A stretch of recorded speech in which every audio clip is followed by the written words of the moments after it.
All right. So, first of all, this is what Thomas's fear of dying alone, which is interesting because we haven't talked. He's never talked about this before. Um,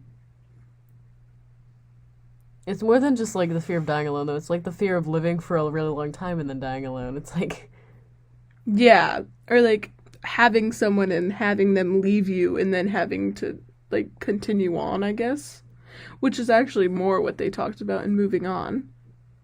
And it was like the consequences of leaving with like after having someone like that. But also the fact that Remus, like when he disperses him from like the thing, he Remus, when he usually does stuff, is all black clouds, but when he does it with Thomas, Thomas is white and black yeah. because he's, Thomas.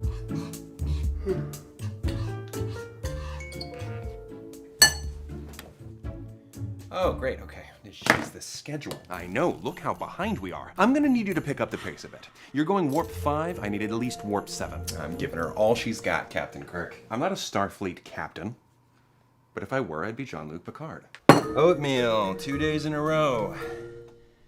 I'm a dang health king. The nutritional value of oatmeal is just a bonus for today, but the main perk of this late breakfast is that it's instant oatmeal. We don't have time to muck about. Remus, you couldn't turn anything on if you tried. Ooh, Logan! What? Nothing is on except for Thomas's and my schedule for the day. Your schedule for the day? Huh. Well, it looks like Thomas is double booked!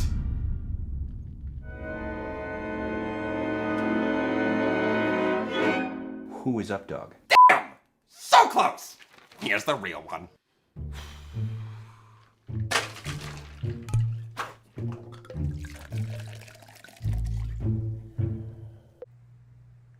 All right, so let's chat about this last one. First of all, Thomas made the effort of making all of the sides' handwritings different, because Logan's handwriting on his list versus Remus's writing on his list are very different, and I love that. Also, Remus writes like a 4-year-old, which we knew. Did you have points? Only about Logan dumping out his coffee and then pouring wine because he's so fed up with Remus already.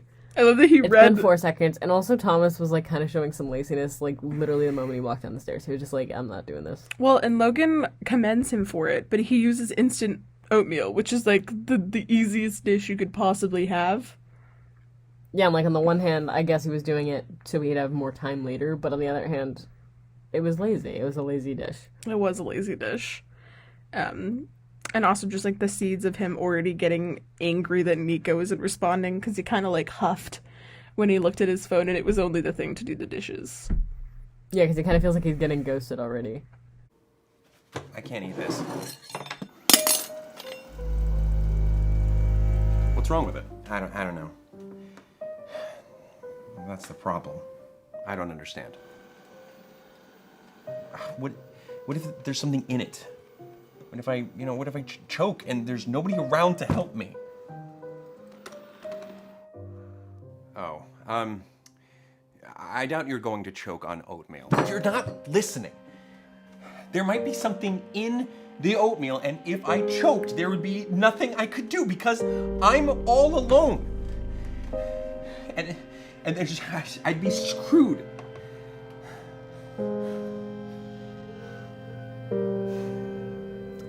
You're right. Huh? That could happen. So, let's do something else. You should color. But I thought you said no bricks. You are fixating on a situation that is making you feel especially insecure. And that situation is out of your control. Dealing with this messy apartment would make you feel more secure, but it's also stressing you out because there's a lot to do and you don't want to do it. All of that is a perfect recipe for intrusive thoughts. So, instead, you should do something less stressful and completely in your control, like coloring, and by doing that, hopefully you'll be able to let the unpleasant thoughts pass you by. Yes! What about the dishes? Another time.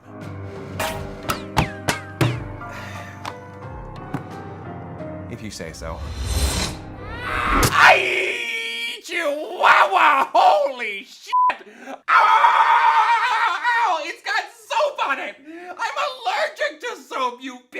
I don't care about the knife, but the soap! When Thomas says, I'm all alone, you know, he spreads his arms and all of the pictures behind him, every person other than himself leaves. So again, we're on that topic of him dying alone, like he's by himself. He's talking about Oatmeal and like, oh, if he chokes on it, like he'd be alone. He is alone. He is talking about how he's alone. But the other thing I noticed is when he bends over to do the coloring and the knife goes into Remus's eyes, when it pans back to him, all of the pictures have returned. Because he evaded the intrusive thoughts. Like, it literally was like... and then also, Logan is encouraging laziness unintentionally. He was, like, saying, here's a break you can take, here's another break you can take, here's how you can, like, relax a little bit. And in doing so, he's, like, wasting a ton of time that he said he could not be wasted before. So he's actually, like, letting Thomas be lazy. And I know it's because he's trying to, like... evade Remus, but it's also unironically making Remus and subsequently the orange side stronger, so yikes. Oh, looks like somebody's not very concerned about home security. Well, it looks that way. But I know he is.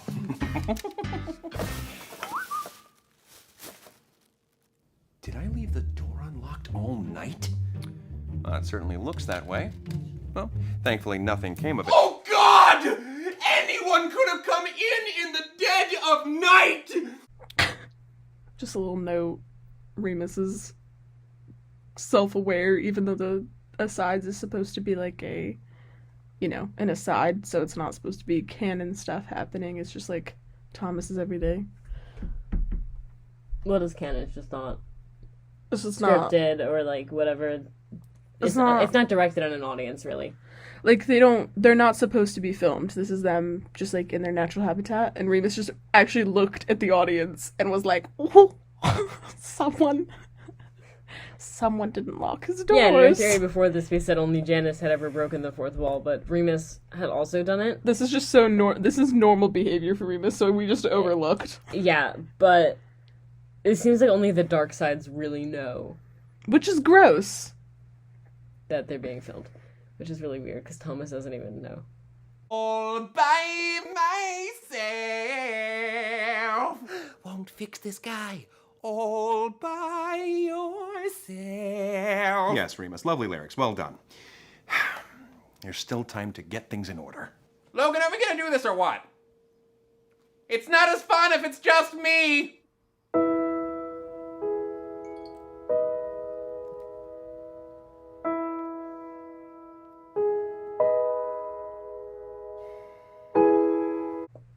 That's gross. Alright.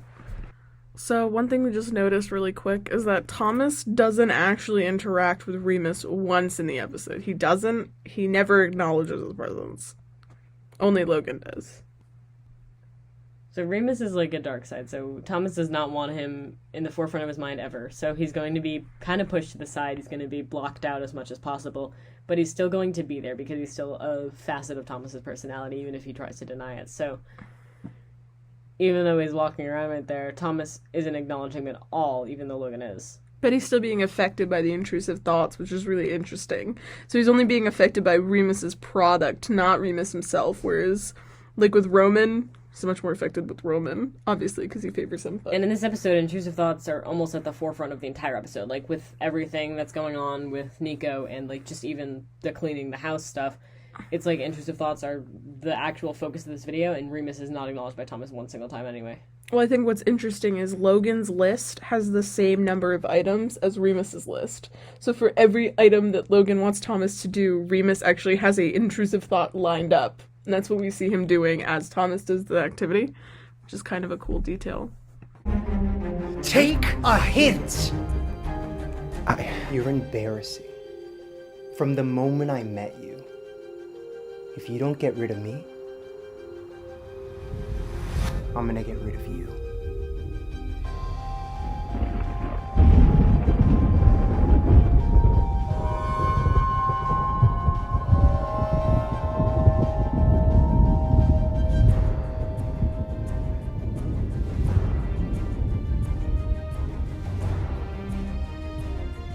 So first of all, when Manny, or Nico, I guess, and Thomas are facing off against each other with the knives, Thomas is actually on the offensive. He's actually the one attacking. Nico's in a defensive position, even though he says, like, if you won't get rid of me, I'll get rid of you.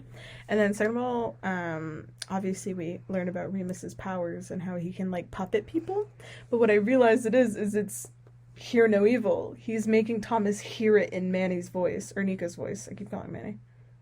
But it's hear no evil again. Shake what your mama gave you. Come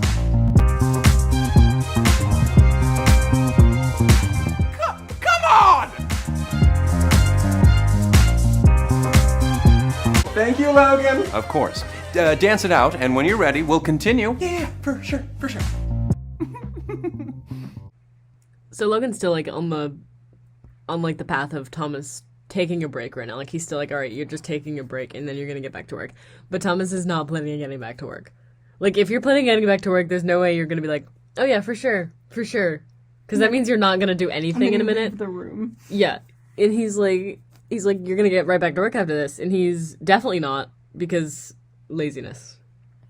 And also, I feel like this is the turning point from sloth, which we've been seeing for the entire video, into rage, which happens for the rest of the video.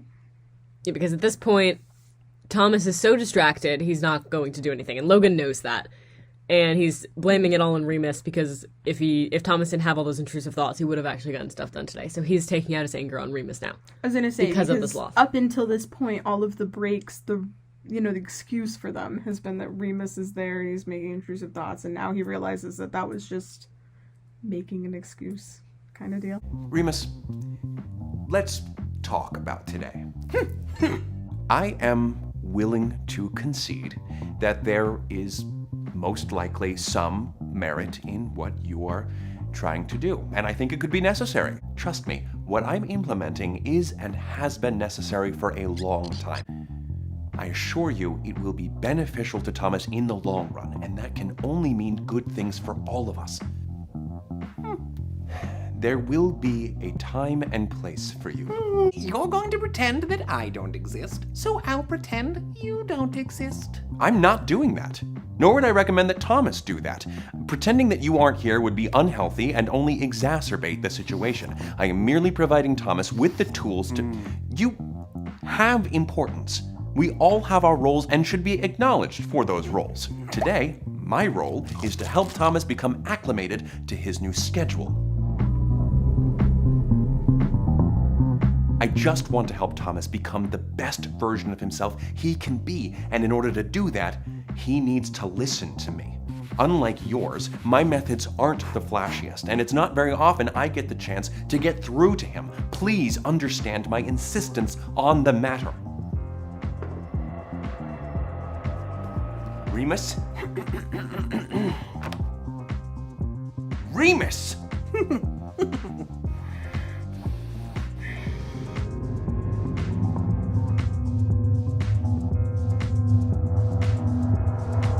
Stop ignoring me! Alright, so first of all, the room gets orange, more and more orange, as Thomas and subsequently Logan get angry. Second, Logan understands that every single side has an aspect, which is something that we haven't seen everyone address yet. I mean, Janice has argued it for himself, but no one has argued it for others. And Remus thinks the reason Thomas is ignoring him is because of Logan, which I think is a very interesting distinction. And I guess... Well, Logan feels the same way about Remus, because the reason Thomas is kind of ignoring Logan is because of what Remus is doing. I mean, if he's not addressing Remus directly. Yeah, I mean, and I think it's interesting that, Logan is, we saw him in the redux, he was angry that he was being ignored. And then now we see him and he's like, oh, well, he's like kind of just okay with it. Now he's just like, Thomas is ignoring me anyway. So I just think it's interesting, his kind of point from there. Another job well done by yours truly. But you didn't do anything. Well, neither did you, thank Aphrodite. If only Apollo had more influence today. He's busy being outshined by this princely pairing. So first of all, we need to address that Roman referenced Aphrodite, obviously because it was like the god of love.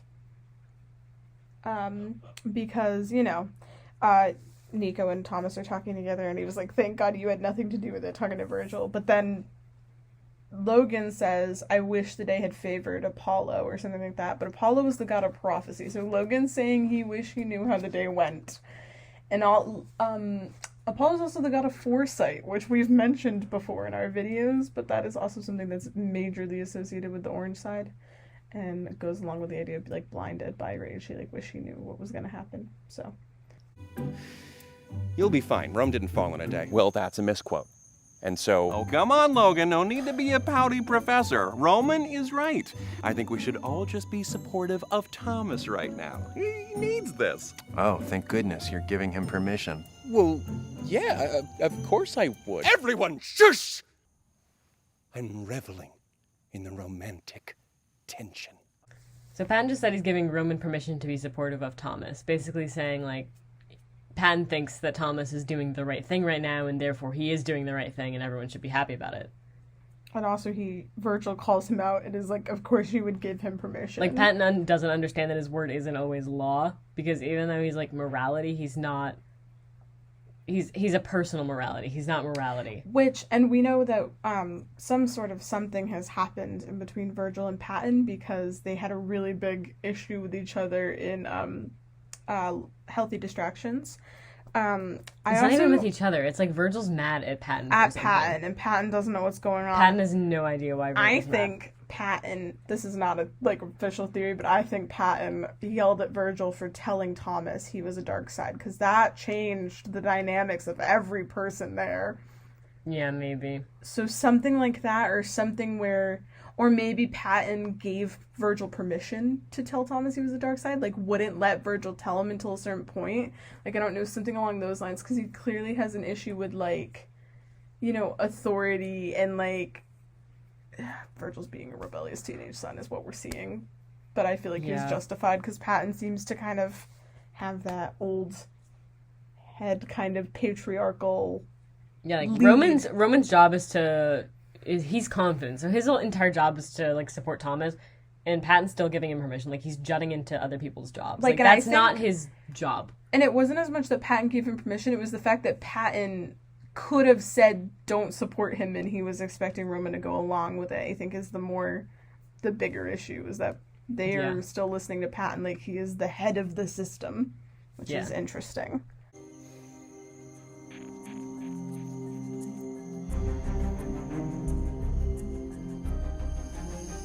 Yes, everything is just fine.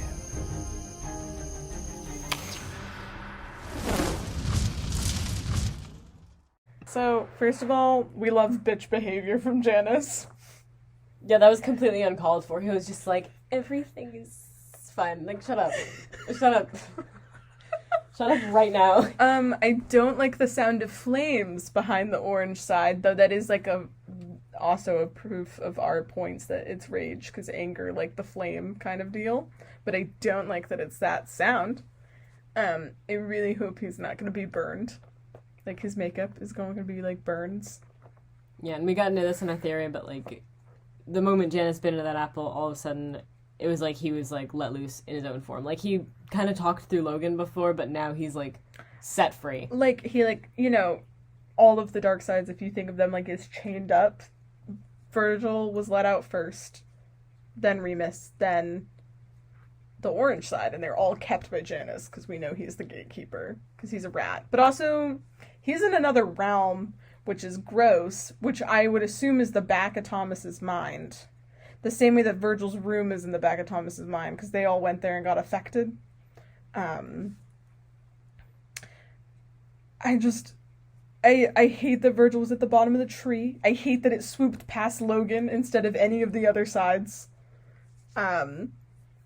I just feel like Janice just knows everything. I know a lot of people were quick to defend him at the end of Redux because he was accepted, but being accepted doesn't make you good. there's no way he's planning Like, something enough good. people, and all I'm saying is enough people accepted Hitler for him to become a dictator. All right, well, That's all I'm saying. I'm not... well, I was thinking more in the idea that Janice has gone into every good relationship we've seen in the series so far and snapped it in half. That's what he's been doing. And he's manipulating Patton, which is also another reason why We saw Virgil's probably him mad at him. get between Virgil and Patton. We saw him get between Patton and Logan. We saw him get between Patton and Roman. We saw him get between Logan and Roman.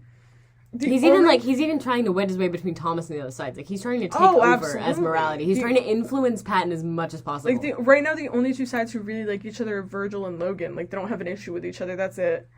Just because they're the two who hate Janice Well, the most. and Roman and Remus. I mean, Roman and Virgil like each other right now, but that's only after the new one they kind of, like, grew. But, like, still, that's a very slim amount compared to, like, 3 episodes ago. So, we'll see. All right, bye, everybody. Say bye. Bye. Bye.